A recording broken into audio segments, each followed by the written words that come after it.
Oke. Itu Jika si pemohon lelang tidak memilih, tidak meminta KPKNL akan menentukan. memilih opsi. Ya, Nah, apakah ada semacam default dari KPKNL jika memang tidak ada pilihan dari pemohon, atau memang KPKNL juga punya semacam pertimbangan, oh ini ya udah ini open, ini close gitu. kecenderungan kita selama ini lebih banyak membuat penetapan jadwal lelang, terutama untuk properti, lebih banyak ke cross bidding. Oke. Cross bidding itu dalam artian si peserta boleh melakukan penawaran kapanpun, karena ada plus minus masing-masing cara penawaran open bidding atau close bidding. Kalau open bidding benar-benar hanya terbatas waktunya. Ini kita takutnya tiba-tiba ternyata di tentang waktu yang ditentukan, oh mungkin sih ada calon peserta yang memiliki kesibukan, jadi pada saat itu tiba-tiba ada meeting atau apa, dia gak bisa pegang ini, jadi kan hilang kesempatan dia untuk bisa melakukan penawaran. Tapi pada saat close bidding, maka kapanpun si calon peserta mau mengikuti lelang, mau dimanapun, jam berapapun, dia bebas mau melakukan penawaran. Oh, lebih fleksibel close bidding bahkan. Fleksibel cross bidding. Oke, menarik. Oke, nah, ketika seseorang sudah ditetapkan sebagai pemenang lelang, dia sebagai penawar tertinggi, berarti tentu bagi teman-teman yang belum pernah masuk ke transaksi lelang, ada pertanyaan, saya sudah dipastikan seberapa aman, seberapa kuat posisi saya. Artinya kepastian hukum bagi pemenang lelang ini seperti apa sih, Pak? Terutama untuk yang lelang eksekusi hak tanggungan.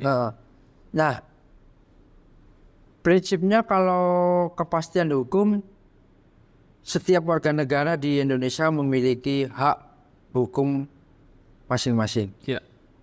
Semua orang, semua masyarakat warga negara berhak melakukan tindakan hukum, tapi yang perlu digarisbawahi sepanjang mana dia mengambil tindakan hukum.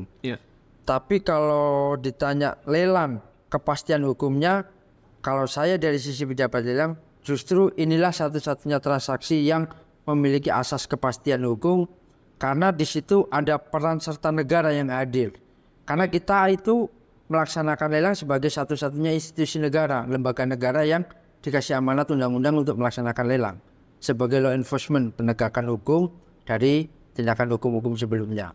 Nah, kenapa saya bilang aman? Aman dalam artian secara yuridisnya, di sini kita menerima permohonan, pejabat lelang itu sudah melakukan filter, sudah melakukan pemeriksaan berkas segala macam, memastikan aspek yuridisnya, kronologis, historisnya nyambung semua oke, baru kita bisa jadwalkan, kita tetapkan. Oh ini loh, ternyata objek ini benar macet, dasarnya ada APK segala macam turutannya. Nah, kalau saya bilang aman, justru kalau untuk lelang eksekusi ya memang karena kita KPKNL satu-satunya institusi penyelenggara dan di sini adalah negara yang melaksanakan, ya memang disitulah pasti terjamin keamanannya, karena bagaimanapun kalau digugat segala macam kan pasti kita KPKNL duluan nih yang menyelenggarakan. Sedangkan teman-teman para pemenang mah tinggal ngikutin prosesnya aja sih. Selama ini yang saya temuin juga gitu. Jadi nggak perlu istilahnya ikut hadir ya. Ini dengan catatan gini ya, sepanjang lelang itu telah dilaksanakan sesuai ketentuan yang berlaku ya.